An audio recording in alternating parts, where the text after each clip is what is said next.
The host's smile fell. The co-host blinked. Trump tried to laugh it off, but the laugh collapsed in real time. Cameras captured every uncomfortable second, and within minutes, the clip was everywhere. Phone screens on buses, diners, offices, classrooms. Michelle Obama wasn't just a former First Lady. To many Americans, she represented dignity and steadiness.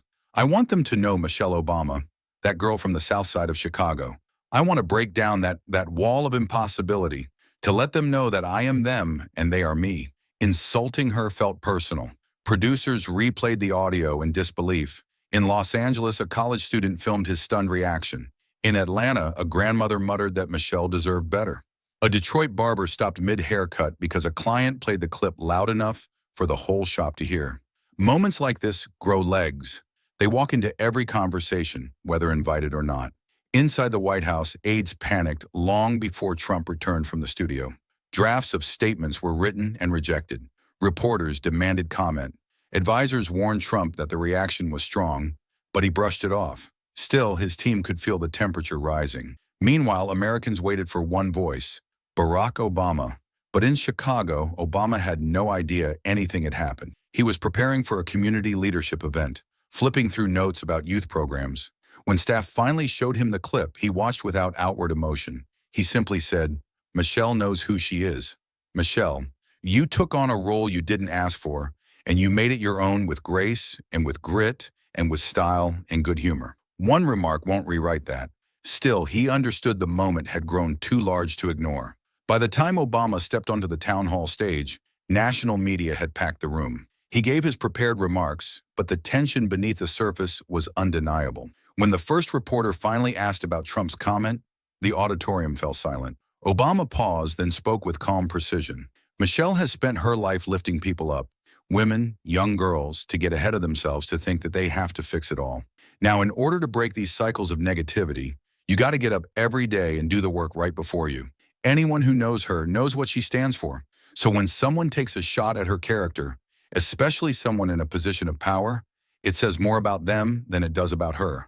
The room inhaled at once. No shouting, no insult, just truth delivered with devastating steadiness. A follow-up reporter asked if the remark was inappropriate.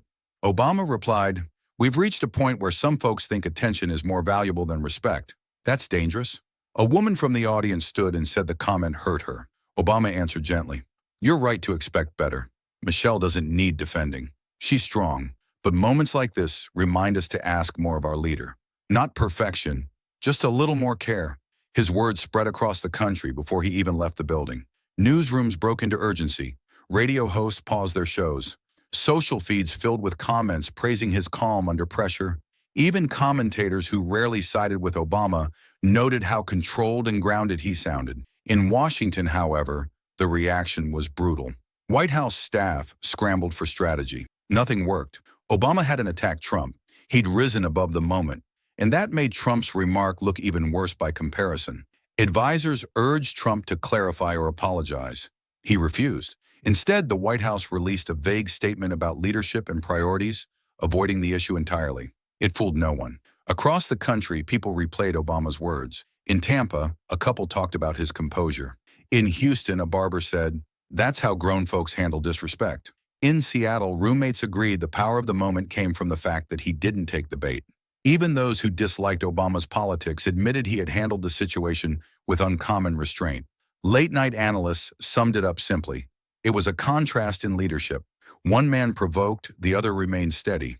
As night settled, the country kept returning to one idea: that respect mattered, that the way leaders carried themselves mattered even more. In homes, classrooms, and workplaces, Americans found themselves talking less about the insult and more about the example that followed. The moral was clear. Calm can cut deeper than chaos.